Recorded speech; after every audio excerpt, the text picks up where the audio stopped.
Seigneur, nous voici devant ton trône. Nous voulons t'élever et te rendre.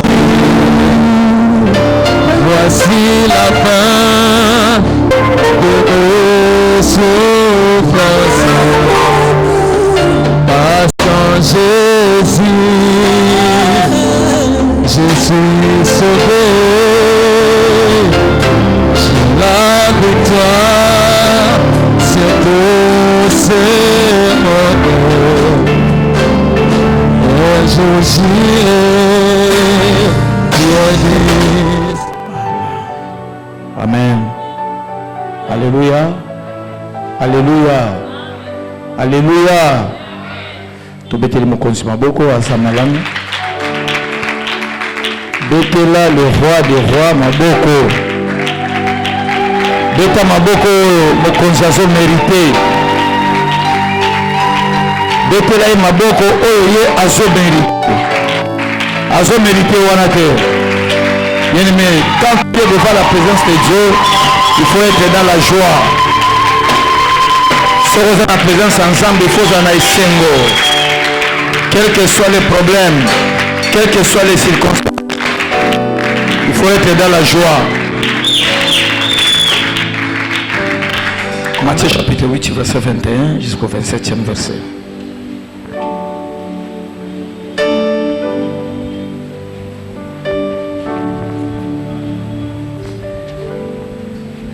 Matthieu chapitre 8, le 21e verset au 28e, nous lisons dans le nom de Jésus. Amen. Un autre d'entre les disciples lui dit. Matthieu chapitre 26. J'avais dit que le 40e chapitre. Non, 26. Pardon, s'il vous plaît. 26. Non, 8, Matthieu 8. Matthieu 8.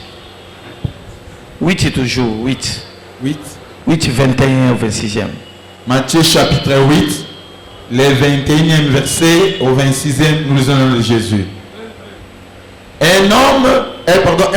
Nous lisons au nom de Jésus. Amen. Est-ce que nous pouvons lire au nom de Jésus? Amen. Un autre d'entre les disciples lui dit, Seigneur, permets-moi d'aller d'abord ensevelir mon père. Mais Jésus lui répondit, suis-moi et laisse les morts ensevelir leurs morts. Il monta dans la barque et ses disciples le suivirent. Et voici, il s'éleva sur la mer une si grande tempête que la barque était couverte par le flot.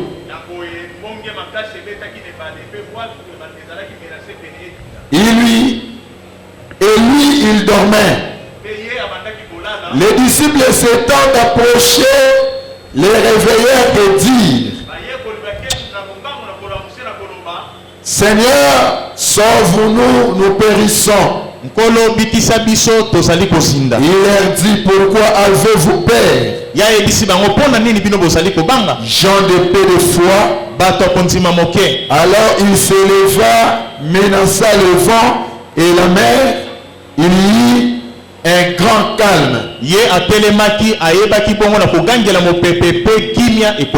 Ces hommes furent saisis d'étonnement. Quel est celui-ci, disait-il, à qui obéissent même le vent et la mer? Parole de l'Éternel. Lorsque l'Éternel Dieu bénit sa parole au nom de Jésus.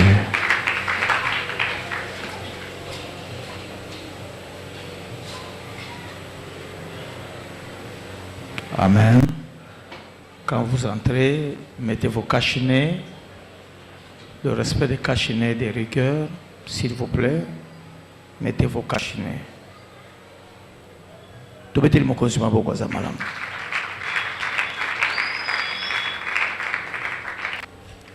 Et notre d'entre les disciples lui dit, Seigneur, permets-moi d'aller d'abord ensevelir mon père. Mais Jésus lui répondit, suis-moi et laisse les morts ensevelir leurs morts. Il monta dans la barque et ses disciples le suivirent. Matina Boatou, Bayekole Balandi.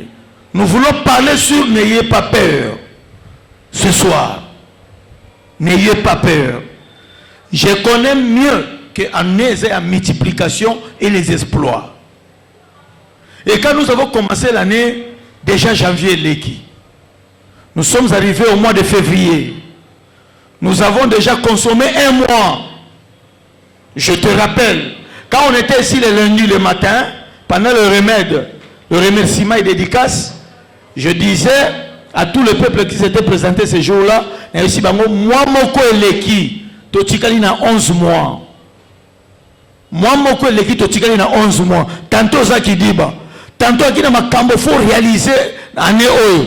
Pour ton information, mois de janvier qui totikali na mois de février. Ça va calculer nos papas par rapport à 11 mois. Ne faites pas le calcul par rapport à 12 mois. Parce que un mois est qui déjà. Évaluer un mois est qui. La plupart déjà, ça qu'on évalue. Mais sur la multiple prédication est qui awa et ça permet de même à évaluer ma cambo est qui. Faites l'évaluation de un mois passé. Au Luka qui ose le comment quoi mon touya année oyobi 2021 on les caté. Mais pour ton information et qu'on les caté mais tu gagnes 11 mois. C'est dans la bateau Katiao. Et qu'on les caté tu gagnes 11 mois. Le mois de janvier est parti, il nous reste le mois de février. Mais la logique est belle. Nous avons autant de le mois de mars. Parce que le mois de février, elle a une vitesse impossible. Tu peux me poser la question pourquoi? Nabi moi c'est la caméra. Année sous février c'est la 28 jours. Dans l'année sous février c'est la 29 jours. Et quand les alaka à jour moko ou jour ni balé. Par rapport à moi aussi la le 30. Alimenter le cours novembre.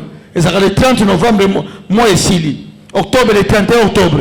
Alimenter le cours novembre par rapport à novembre. Na février aussi la 29e jour. Et karaka ya mukoro moko.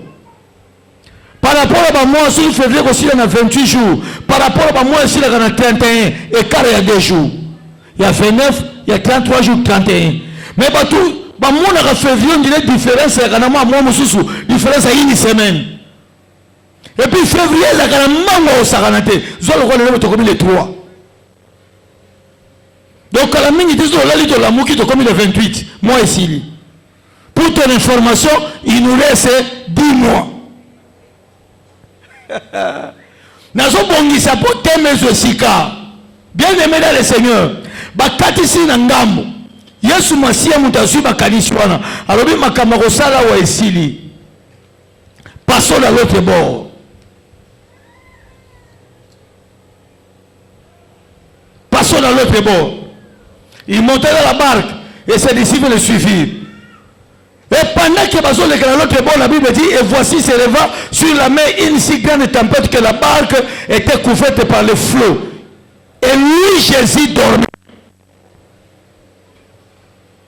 Yeye soit kolala. Pendant que mon peuple est salama.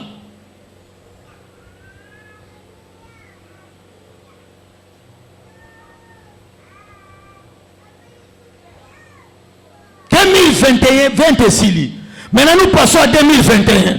2020 c'est l'équipe. Maintenant nous sommes en train de passer à 2021. Oh, pendant le parcours à 2021, personne n'a connu que tempête est rosée. Et le côté, la tempête est rosée. La tempête est rosée. La difficulté est rosée. La mindondo est rosée. La situation misérable est rosée. Quand on est en 2020, dans toutes les années qui passent, il y a aussi leurs problèmes. Na bambula nyonso leka na kambula na mbula yana catégorie makamunango yana makamu mususu oyo se répétaka eza identique eza makamu mususu oyo eza identique ya sika ezoya eza ma difficulté oyo eza identique mais eza ba difficulté mususu eza identique ezo bota masika banda obotama omona catégorie ba difficulté wana te banda okola nano mona catégorie ya pasi wana te na 2021 pe koya mais na 2020 aka mususu. Je dis à quelqu'un, les Yesu Masia Zolo passons à l'autre bord. C'est pour dire que ma kambazala qui n'a pas de sous sili, ba le kananga mosusu. Mais les bazos le kananga mosusu la Bible dit, il s'éleva une grande tempête.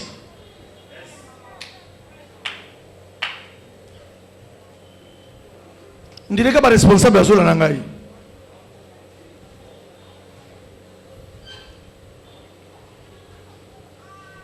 Landanga yo kopengwa. Yebisa voisin keba opengwa.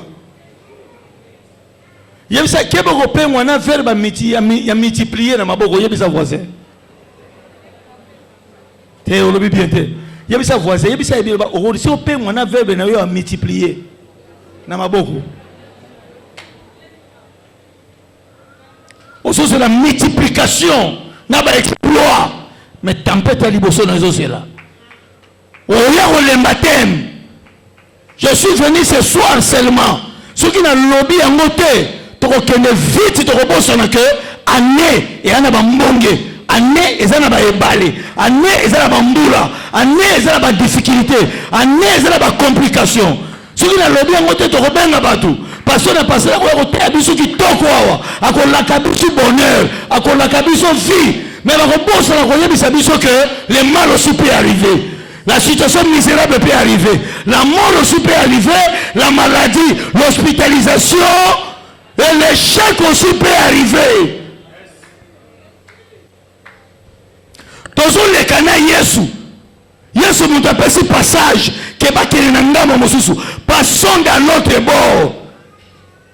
Mais dans le verset 24, il se leva sur la mer une si grande tempête que la barque était couverte par le flot et lui dormait. Na ebale mbonga munene s'est levé. Boito comme que tonda na mai, plus grave na Yesu. Mais la Bible dit Jésus faisait quoi? Il dormait. Yana makambo ko komela ona mbulo kanzake nzamba zate. Mais yazawana. Yana ba échec ko yela ona ne o mona kenzamba zalite me yazawana. Yana ba complication ko lata nzoto na ona ne o. Ezala ba déception et ko komela yo. Ezala ba refus. O bandi fiançailles bien. Ozo préparer libala après quelques mois. Mobala bina bala soute famille nga ba pekisinga ba bina luka mosa monoko mboka. E ko komela yo.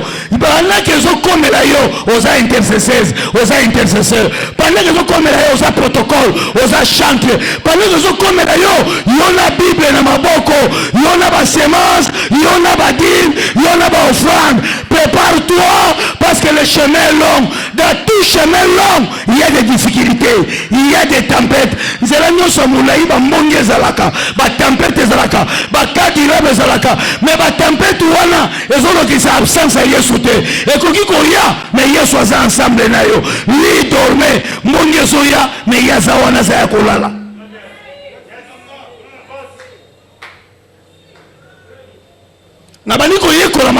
Aujourd'hui, j'avais un autre message que j'avais préparé.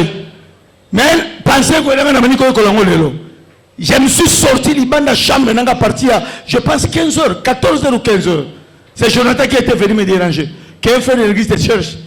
Il t'a amené des cannes à sucre. Jonathan. Depuis le matin à la mouki, naka na mbetu longtemps à la Bible, non pense à mikanda. Na vandi na télévision, te ventilateur, non.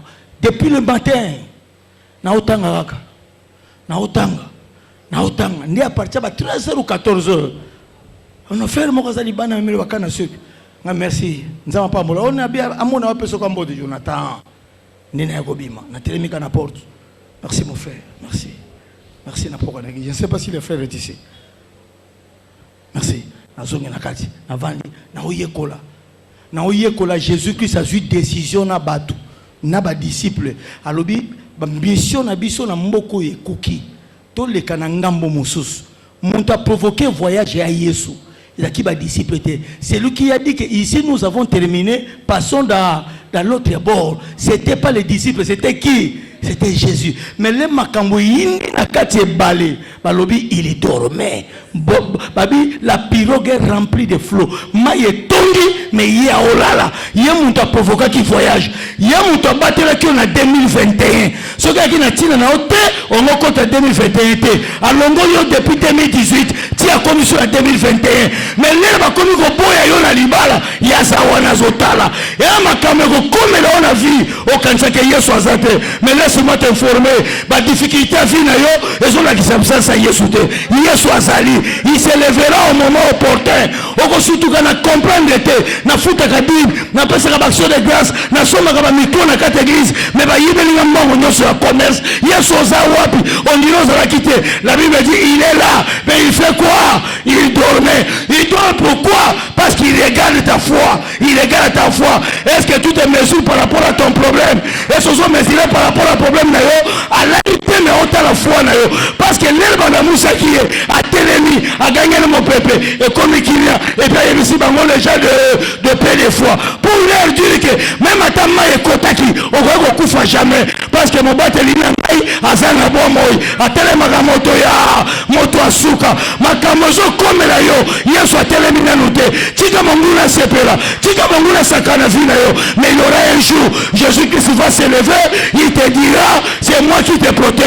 C'est moi qui te garde. Ceux qui difficulté comme lui, il est là, il dort. Oh, Bible, il ne dort ni ne somnole. Ne dort ni ne somnole.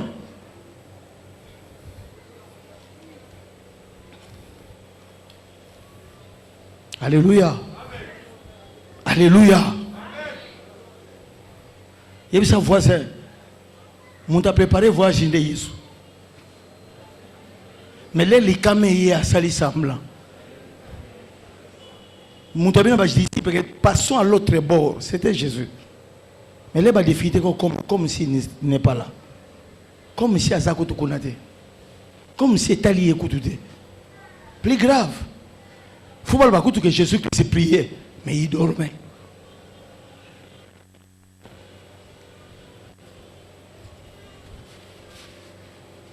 Alléluia.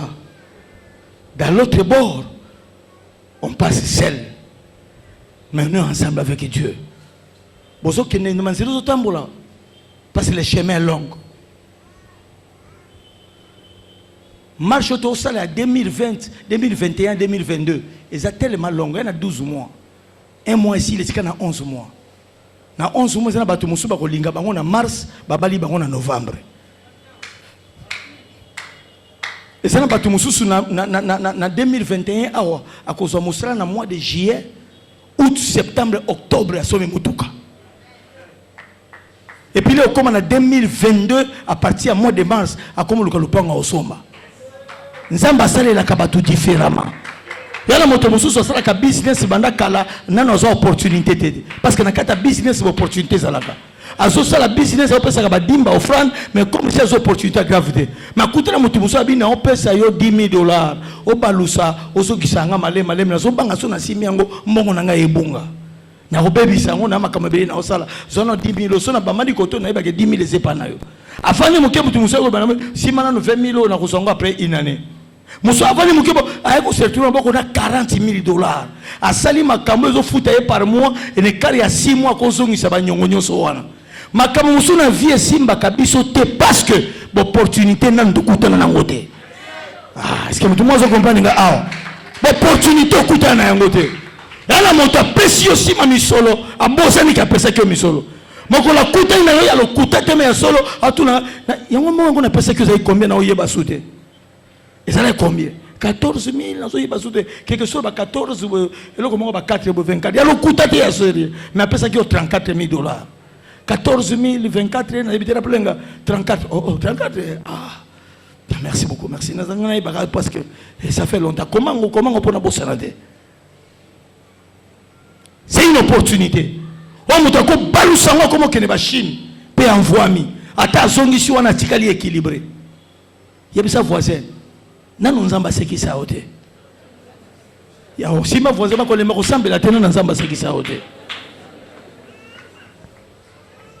Osongo nango grave pour monter wana yo sibi yango te moto asima ko leka ngo zobona on le côté mokola okoma na monta ba 50,000 akomi ko lela ko tula nzambe pona nini obambisi ngai boy pour le nino quoi ici ngaïboy 50 000 nous allons comme un patron mon tout le monde la 50 000 qui a aussi ani à quoi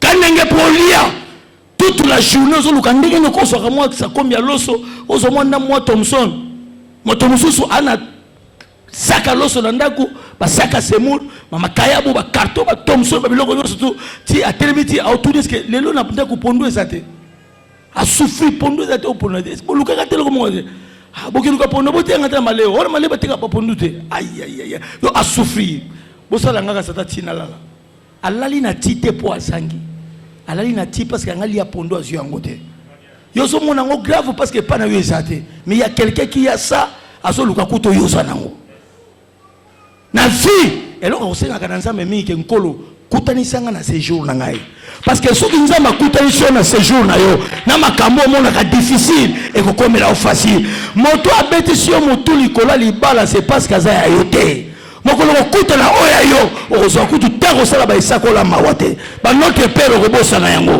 parce que ozo na vitesse moko osakana te mais loko soza yote okotoka okosaba molimbi sokosenga okofukama parce que za yote ya muna teka mabala musuna kati église na oseka yala ngoya nzambe te mundo ko toka ko bomba nzoto nini ça c'est quoi ça aso bomba nzoto yala ngoya nzambe te po loko nzambe mundo ko tokela ngote oko tokela ngote loko nzambe pied yo ko tokela ngote oyo comme ko faut forcer nature c'est que ce n'est pas de toi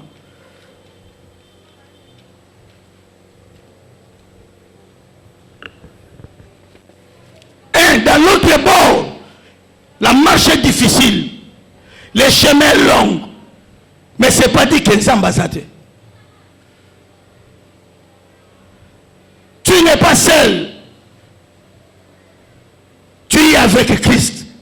Pourquoi?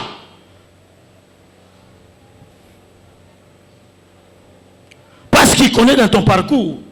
2. Ce chemin long, il est à côté de toi pour te secourir.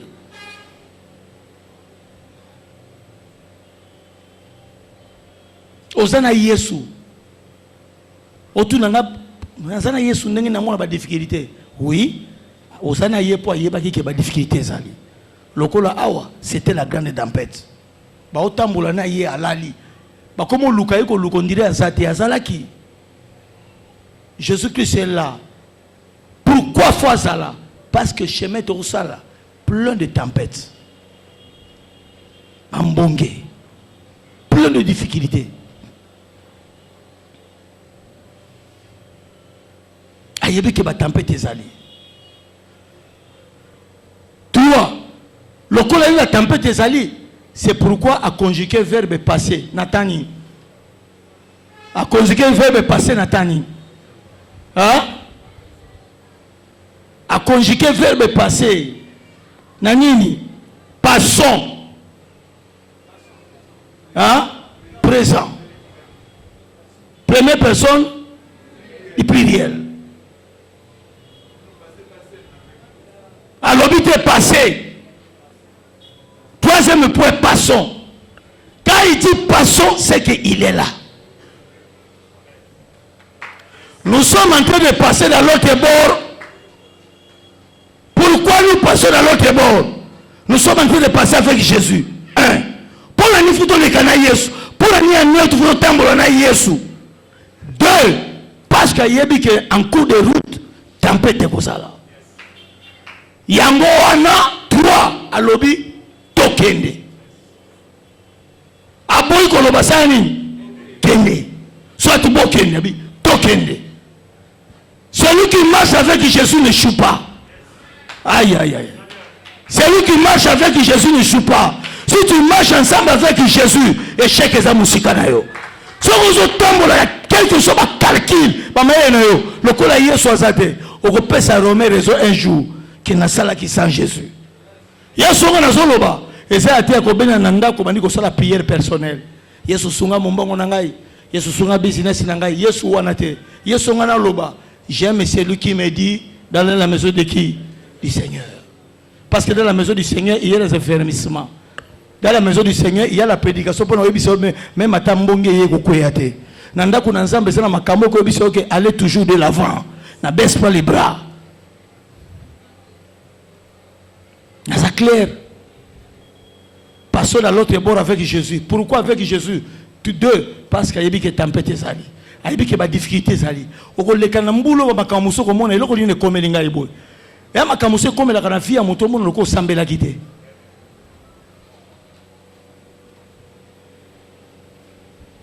la tempête ezali, c'est pourquoi on a conjugué verbe dans temps présent, la première personne du pluriel. Passons. Nous passons. C'est que n'ayez pas ça à mes côtés. Ne marche pas sans Jésus. Au sol, belé le technicien du ring. Sans Jésus. Au sol, la disposition est belée. Na tout na kabatu. Ce qui opère si sous 2 heures de temps, on perd rien. Ce qui opère si sous 2 heures, le colo ya on perd rien. Au père de Nini. Yesu to buka mabolongo nanda kwa za plus important que les cas au église. Parce que dans sa maison il y a l'offrande. Quand on buka maboko nanda kuna mabolongo nanda kuna opesa offrande pa nani. Opesa ka dime pa nani. Mais nanda kuna nzambi oso participer na ba contribution pour na kotombola mosala nzambi. C'est alors lui il va marcher derrière toi.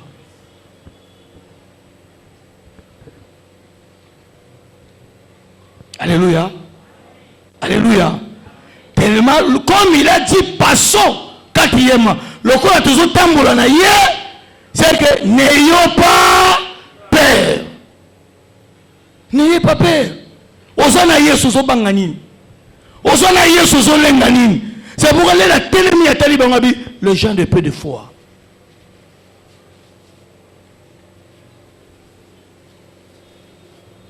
N'ayez pas peur. Contrairement, il y a la foi. Confiance, assurance à Dieu. Ephésiens chapitre 3, verset 20.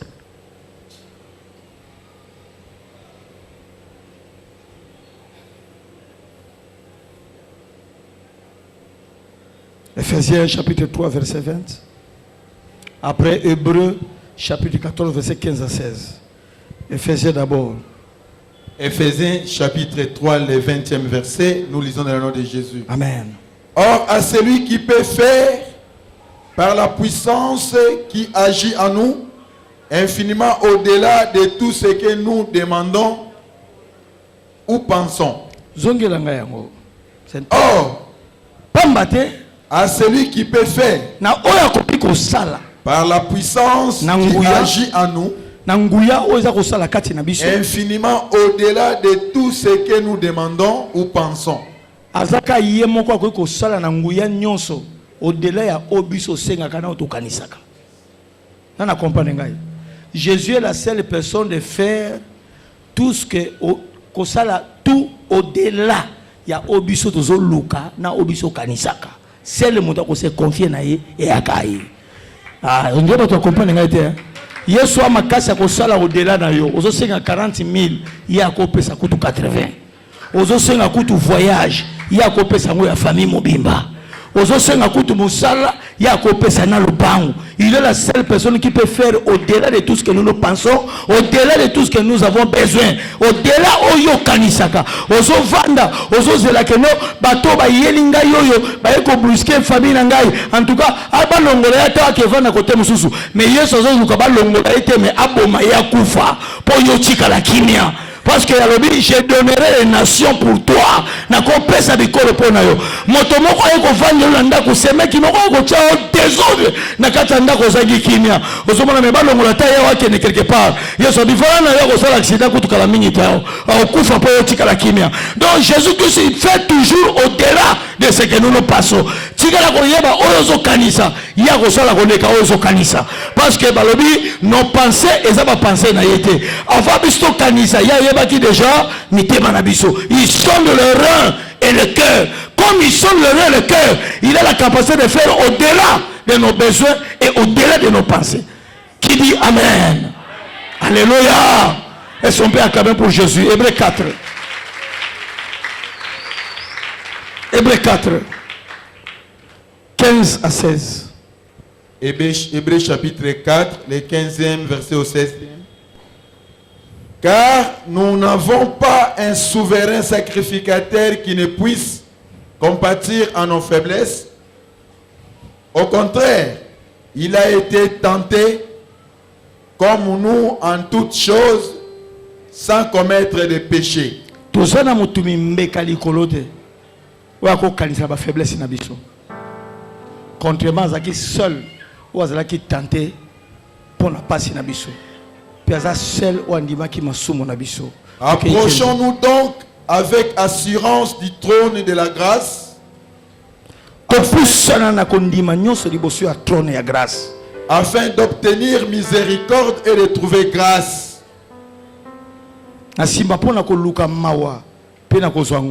Pour être secouru dans nos besoins.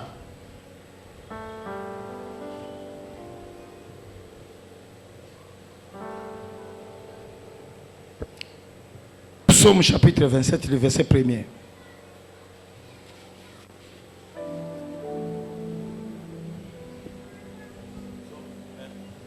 Psaume chapitre 27, le verset 1er. Psaume 27, le premier verset. L'Éternel est ma lumière et mon salut. Kolo azali pole pe lobiko nangai. De qui aurais-je crainte? Nani ngana ko banga soki nzamba za pole pe salut nangai. L'Éternel est le soutien de ma vie. Nzambe ndia sunga kabomo inangai. De qui aurais-je peur? Nani mususunga na ko banga. Merci. Tobeti lu bansa maboko. Na koko banga nani? Na lero nzamba salut nangai. Na koko banga nani? Na lero nzamba nyoso po nangai. Faut ayez l'assurance en Dieu. N'ayez pas peur. Le quatrième point. J'ai donné les 4 points par conclusion. Tu marches avec Jésus. Comme tu marches avec Jésus, tu es rassuré. Le col aux tambola naïe. Pour nous tambola naïe, aux tambola naïe pour ébiquer nzela to kende au 2021. Ma mongena mi pepezali. Il y a des grandes tempêtes. Le coup les ailes en grande tempête, qu'est-ce qu'il faut faire? N'ayez pas peur parce qu'à l'obi passons.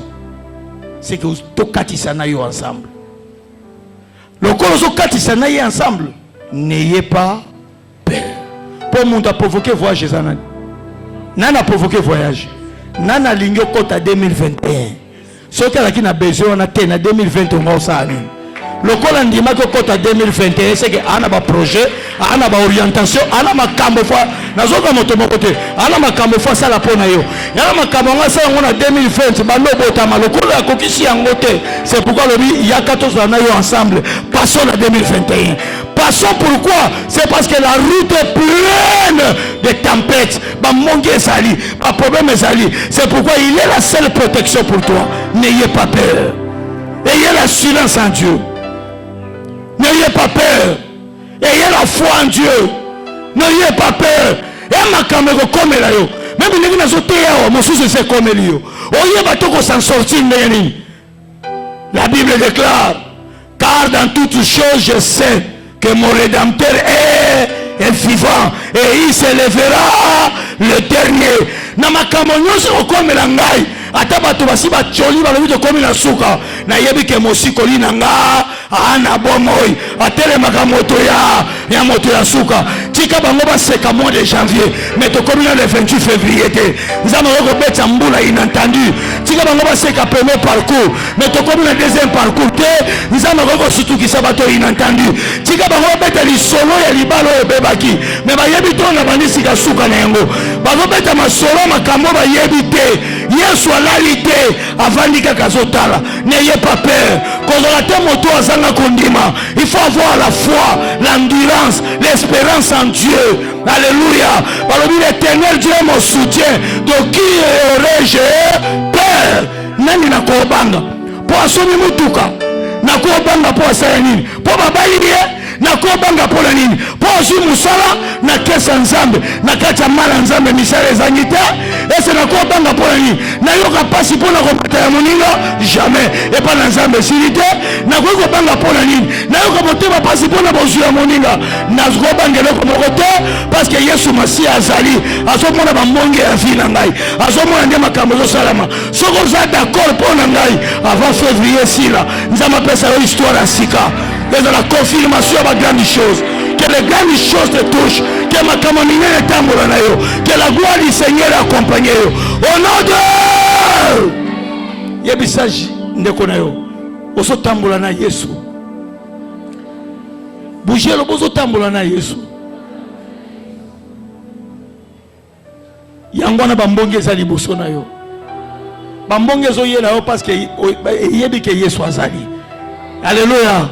Et comme matin du colonne na ote parce que yebi ke Yesu azali. Tika bambonge ane ya. Essentiel pour na yo, il faut réveiller qui? Jésus. À tout problème comme il faut réveiller qui? Jésus. À tout les camérouniens, même mon yango et mati, il faut réveiller qui? Jésus. Il y a une moussa Yesu ozawapi. Telle batozo chola, tane sozo kobelangai. Au nom de et c'est nous pouvons acclamer pour le Seigneur Jésus.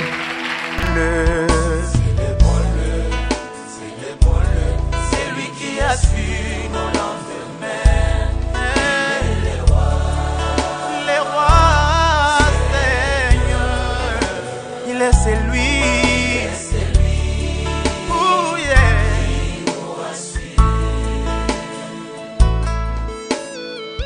Oh, nous voici devant toi, Dieu de gloire.